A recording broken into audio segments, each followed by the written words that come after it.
all stocked up, ready for the next set of this 5-set tennis match.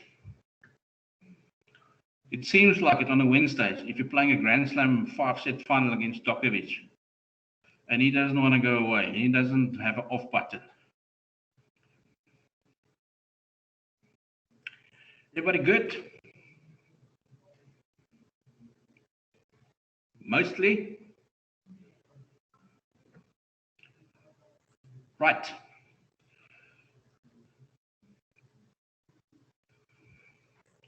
Let's look at how we can manage, and as I said, people during Monday session as well, chapter 10 and chapter 11 especially, cosmetic differences between edition 10 and 11 is quite significant.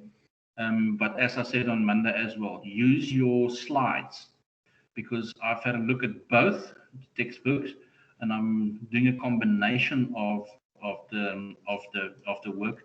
I will not ask you something that is not in chapter, not in textbook 10, but in textbook 11, or vice versa. So in other words, if there is an area that you don't find in the textbook that you have, edition 10 or 11, if it's not in the slides, then it's not relevant. Okay, so use your slides when you prepare for tests and exams as a guide to the information that you have in your relevant textbooks. I will am going to just remind you again that let's get Ruan on board as well. I'm also just going to remind you again that if there are relevant and important images, diagrams, and figures that are in both the 10th and the 11th edition, the relevant pages in the two different textbooks will both appear on the slide, because the page numbers are different from the 10th to 11th edition. And some other examples, obviously, as well. The concepts still remain the same. For instance, if you go through chapter 11, you don't always have the same headings, for instance, than you find in chapter in the 10th edition. But that's why I've used the text, both textbooks when I prepared the slides. So use your slides as the guide, please. Okay. And also the order of the slides. Ensure that you do that in the same chronological order that it's done in the slides. When you're managing a direct marketing campaign,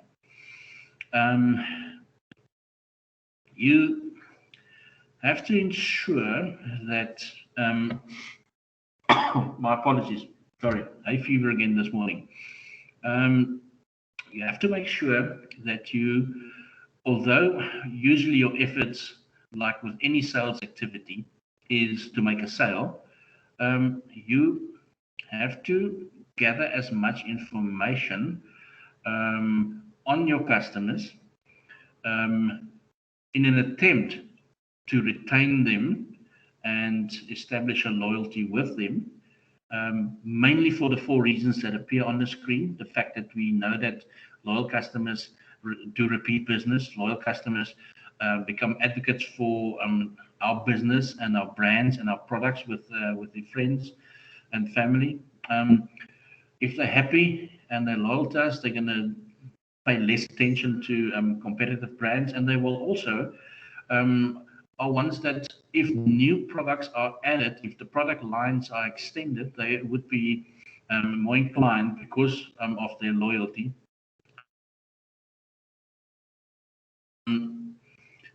You have been told many times before that it is very important to keep your existing customer happy, because it costs you more, even as much as 5 times more, to get a new customer than to and to keep a current customer happy. That's often why telemarketers phone you, not necessarily to sell a new product to you. Sometimes it's just to keep you informed, see if you are still loyal to the company.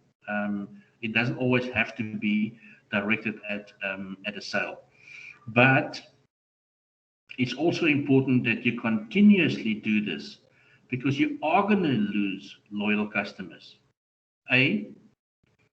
Just the first end of the road. Customers die. If they've been loyal for 50 years, you can be very thankful. But nature will take its course, and it will happen to customers who have been loyal for a while and have had bad experiences. They leave for various reasons, but you are going to, at some point, and that's why it remains a continuous process of reminding customers, informing customers, being two of the three main objectives of marketing communication, is to keep the current ones happy, but also to work on finding new ones, because you will lose some of your existing customers over time. Right. Internet selling has become obviously very, very popular. I know a lot of you do. Is there anybody of you who has not done any form of e-commerce transaction this year?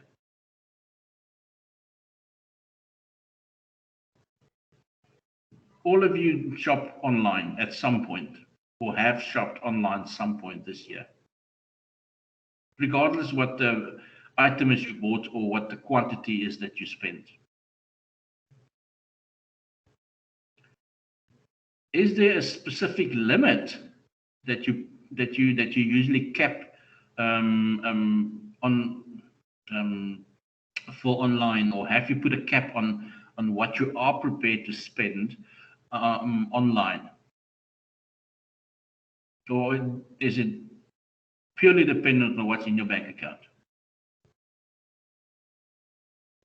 For me, if I personally want something, I'm gonna go get it. But I also make the wise decision on knowing that I have enough funds for it.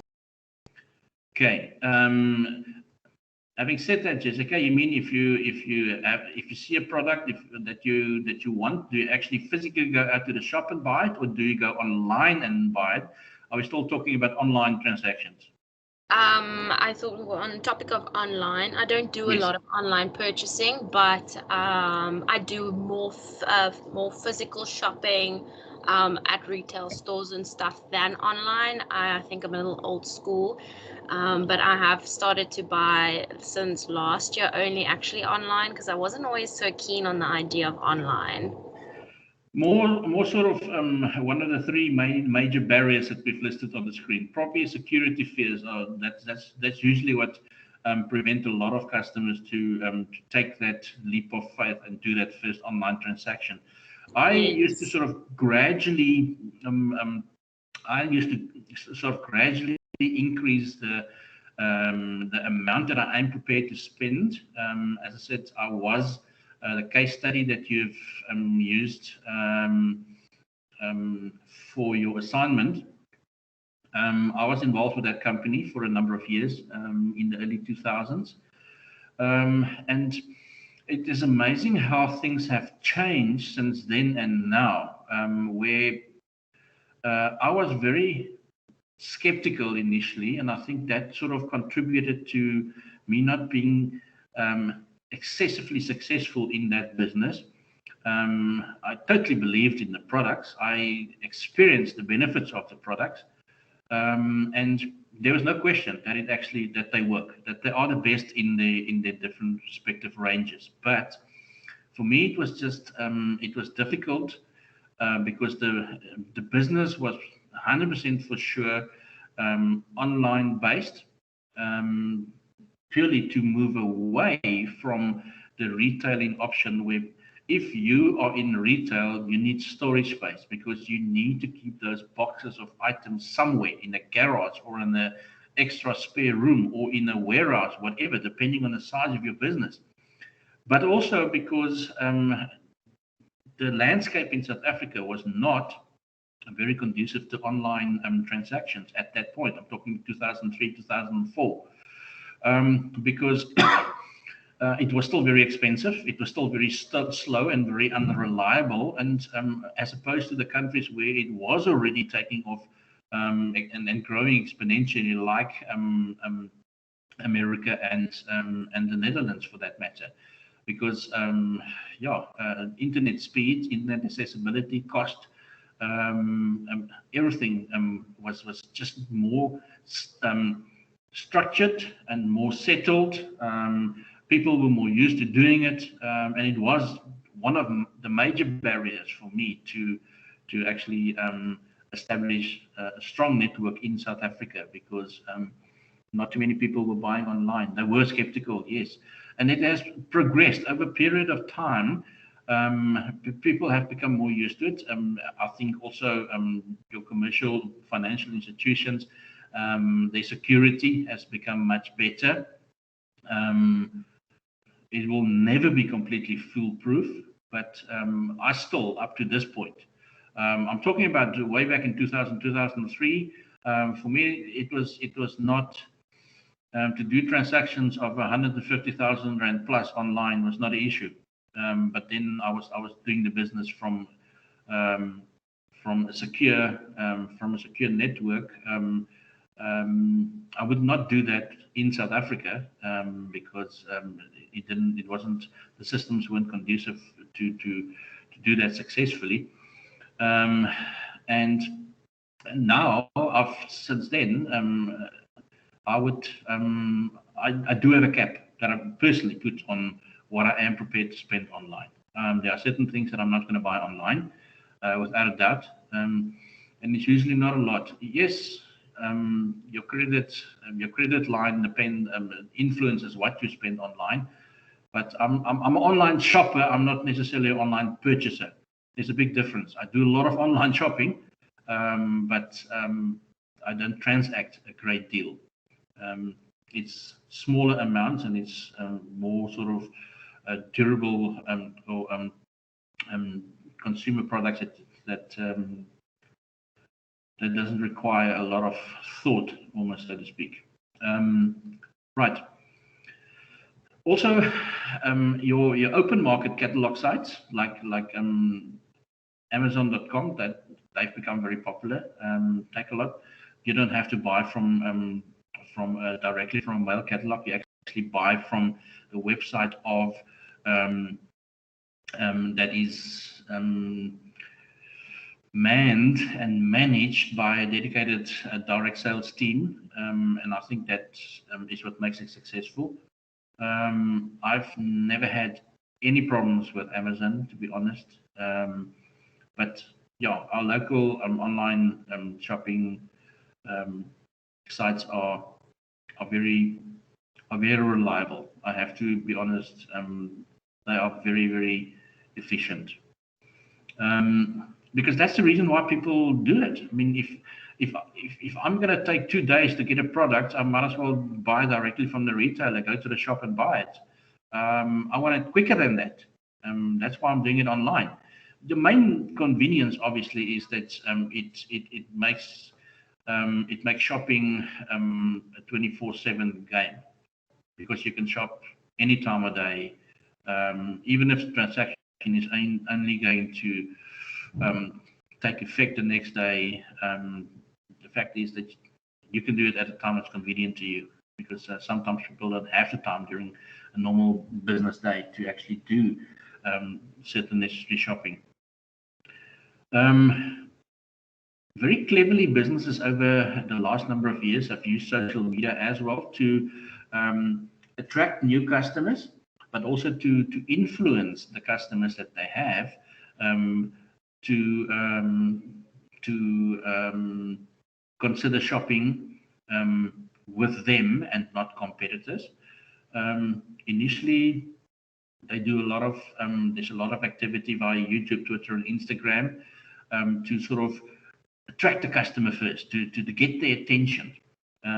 share limited information and share it regularly. So people almost like reading a book. You want to know what's happening in the next page. If it's an interesting book, you can't put it down because you want to get and start the next chapter to see where the story goes. If it's a series, a very interesting series that you're watching on television, you can't wait till the next episode tomorrow because you want to see, especially if it's a 10 storyline, for instance. It's similar, like it's similarly done through different platforms of social media, creating that gradually that build up to the point where the customer now actually says, okay, right, now I'm at that point where I need more, I want to actually, or they commit to actually transact. So in the process, a sort of a virtual relationship with your potential customers is established, which obviously has to be nurtured in the same manner than you would normally do if it was if you had a retail business who was selling products. Right. Information on the next couple of slides. Not all of that, including that particular image, is not in the 11th edition. It's just sometimes for me easier to illustrate something or to get a concept across if we have a visual. The 4 components of the direct marketing mix are the ones that you see on the screen there. You've got your targeting, controlling, continuity at the bottom, and then interaction right in the middle, because all of those have to interact with the information that you find in your database to ensure that you can reach your potential audience or customer. In the image that you see on the screen, again, also in edition 10, but not in edition 11, I've only used this again to illustrate what the next couple of slides will, or the next few slides, 5 or 6 or 7 even slides, will cover in detail. And that is that when you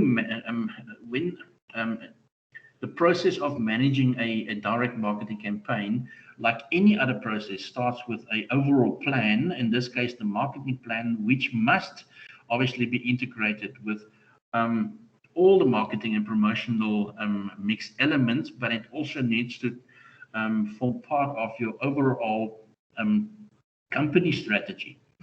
Whatever marketing plan you're going to implement, that marketing plan must be in line with what the company's overall objective and strategy is. It needs to fit into the company culture.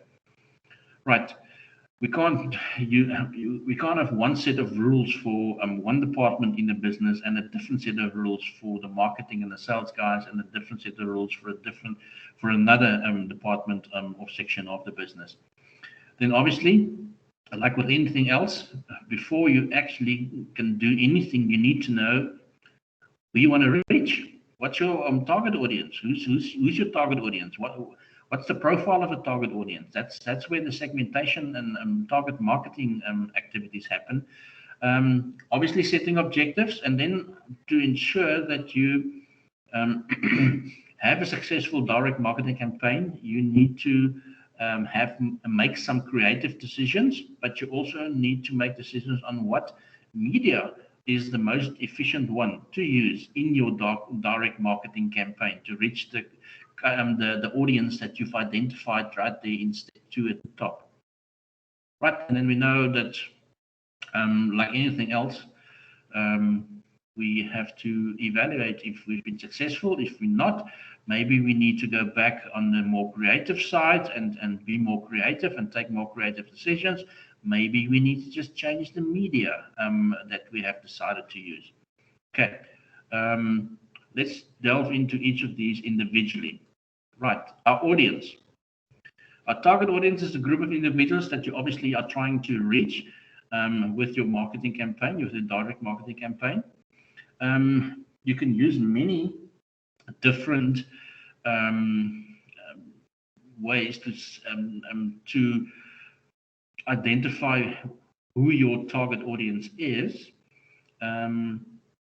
Variables, especially for consumer markets, that's very popular are that of age and gender, social class and lifestyle. Those four being probably the most commonly used ones, because they people from different ages, different generations, or people from the same age and the same generation basically have similar patterns of behavior. My apologies. And therefore, similar characteristics and similar needs and similar buying behaviors, similar with social class and lifestyle, very closely linked to each other. Your social class will depend what lifestyle you can lead.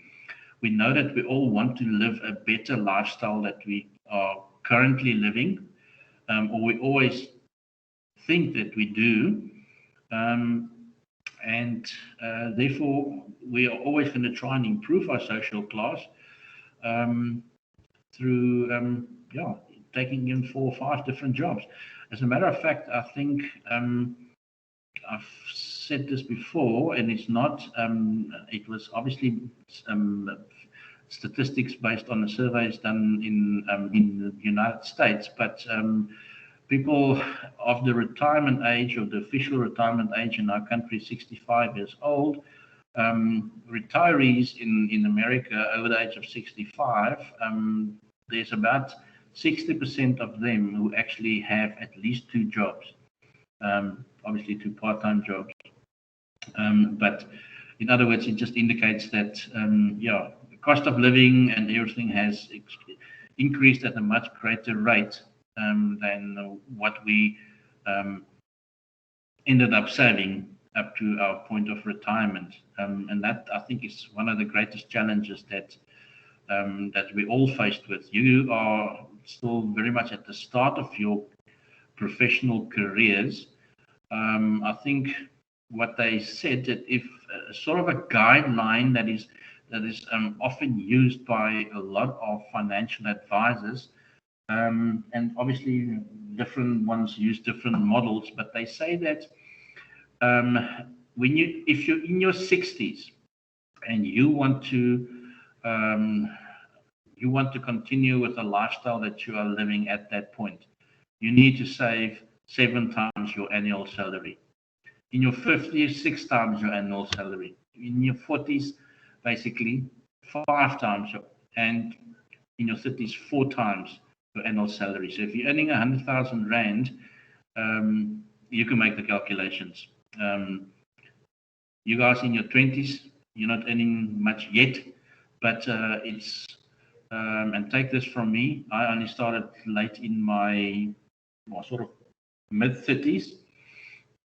I'm probably going to be one of the fortunate few who just about started at the right time. But even at that stage, and definitely where I am in my life at the moment, 20 years later, I should have started earlier. So even if it's just 5 Rand a year, I know it for a fact, and I tried it for 2 years after I stopped smoking, which 9th of January this year was 22 years ago. The first 2 years after I stopped smoking, every month, the money that I used to spend on my cigarettes actually saved.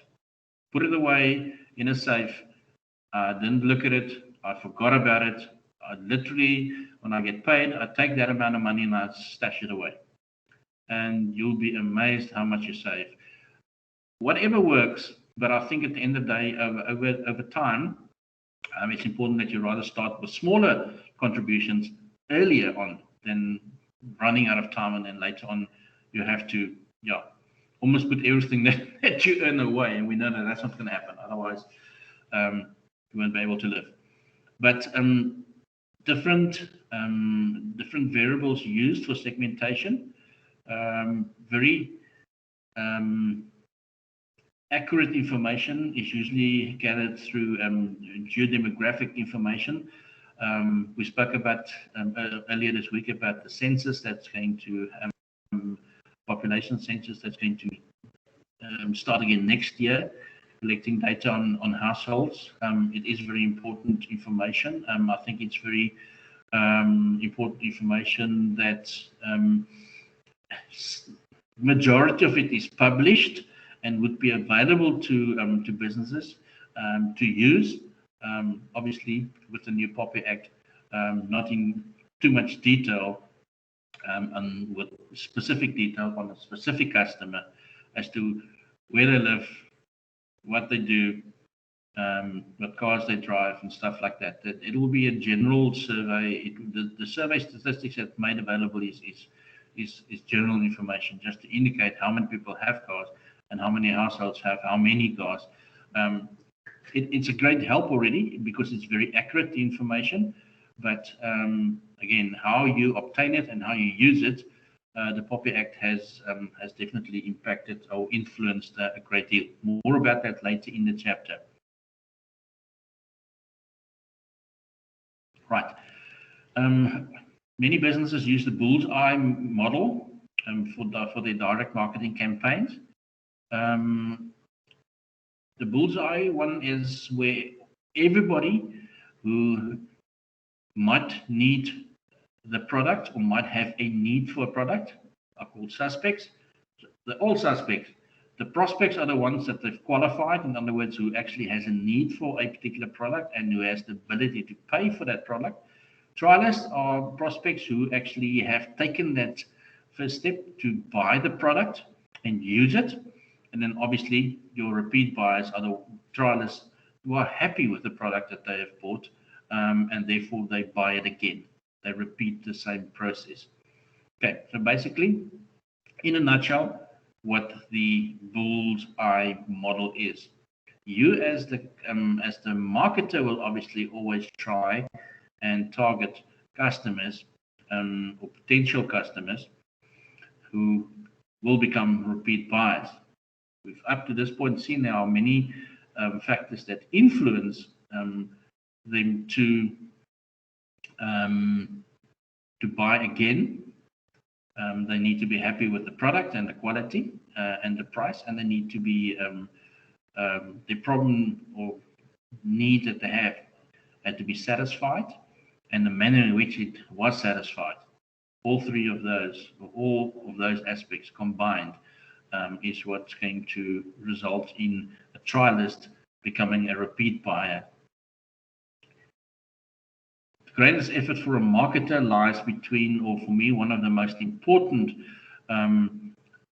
areas for a marketer is there between the suspect and the prospect.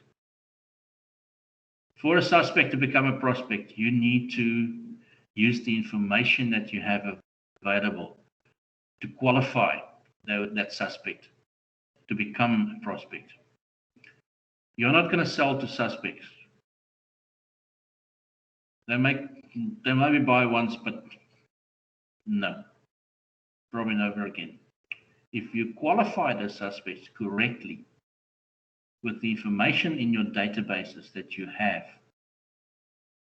you will save time when you now have to start phoning prospects, and you'll be more accurate in identifying prospects that will eventually become repeat buyers. The third step from that slide, the third step there is setting the campaign objectives. Financial objectives, straightforward. Majority of our direct marketing campaigns have financial objectives. They need to have a certain return on investment. They need to make a certain volume of sales. It's straightforward.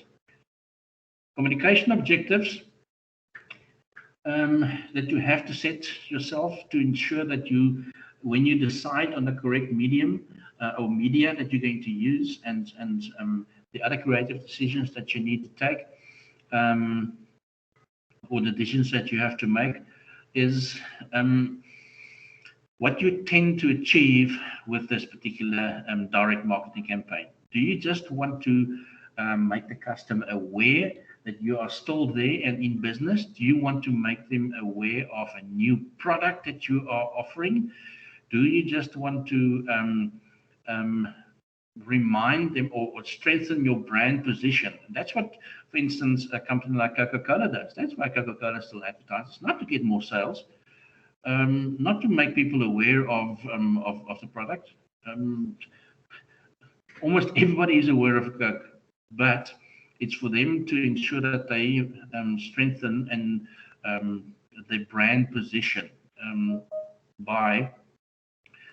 Looks as if Ruan has had some challenges. Ruan, you having challenges to stay online? Yes, sir. What's going on with your internet today? I'm glad you're online again now. Right, and then you have specific marketing objectives as well. I said earlier on in the chapter, mainly a dual marketing objective that most campaigns have. You want to get new customers. You want to retain existing customers. You have to ensure that you do both. You cannot have a marketing campaign that is just aimed at achieving one of those two, because you will lose customers. You have to work on keeping the current ones happy, but also attracting new ones. It's always a dual marketing objective, because we always concentrate on achieving or making a sale. What sort of creative decisions would be necessary? Well, mainly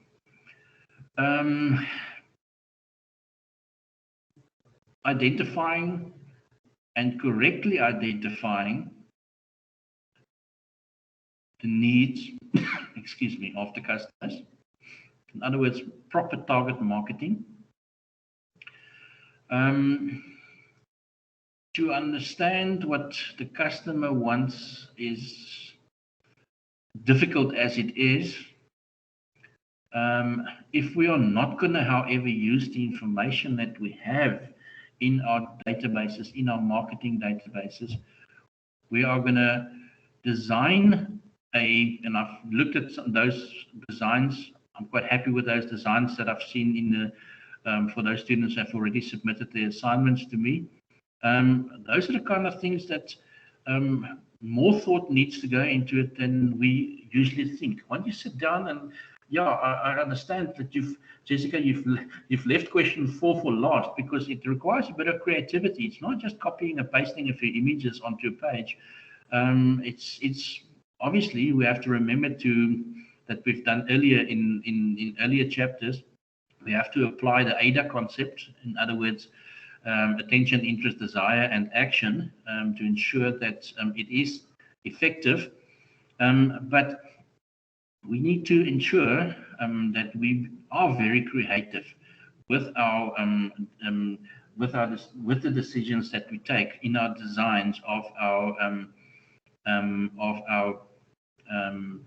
promotional material that we are going to use to capture, firstly, the attention, to ensure that we reach the correct target market that is intended for, and then obviously ensuring that we highlight the benefits that the customer can expect to get from that product. That usually is, and that's where a lot of creativity is often required, is designing the message that we're trying to communicate. That slogan that becomes like recently with the remake of the Cremora ad from the 70s. It's not inside, it's on top. That slogan stayed. It stayed, and that was also the one that they were going to use and that they are using in the new Cremora advertising campaign. So finding something like Nike's Just Do It, finding that slogan goes a long way. It takes more than more time than just going to your creative space and working through some ideas. But obviously, in businesses there are there are people who specifically, whose role it is to do that, because let's face it, people, some of us are just more creative than others. But we work according to our strengths. Media decisions, we'll look at each of these in greater detail for the rest of this chapter, but the range of media that is available for us to reach our target audiences are direct mail, telemarketing, direct response advertising, catalog marketing, and then in chapter 12 specifically, we'll spend more time on internet and internet technology and how we can use that. Chapter 12, sales management and technology specifically. We'll see how we can use the internet most effectively to get our message across to our customers. Right, I'm not going to go into great detail. I'm going to actually stop right here because each of those media options that's available to us, we are going to be looking at individually in the next number of slides. Okay, so I don't want to start with direct mailing and then repeat direct mailing again tomorrow and then continue with the rest of the other of the 5. So at this point, I think we've reached the point where you are probably glad that it is this time of a Wednesday. And I think you should pat yourself on the shoulder and say thank you very much. Congratulations, you've survived another day. Take a break, finish your assignment, submit it to me, and then you can actually take the rest of the week off then. Yeah, it was only that easy, hey? People, thanks for the session. I will continue again tomorrow. Tomorrow, if I'm correct, we will have class the 7th and the 8th period. Yeah, the 7th and the 8th period tomorrow, yeah. A question somewhere? Sir? Yes, Ron? Is it fine if I speak to you after class, sir?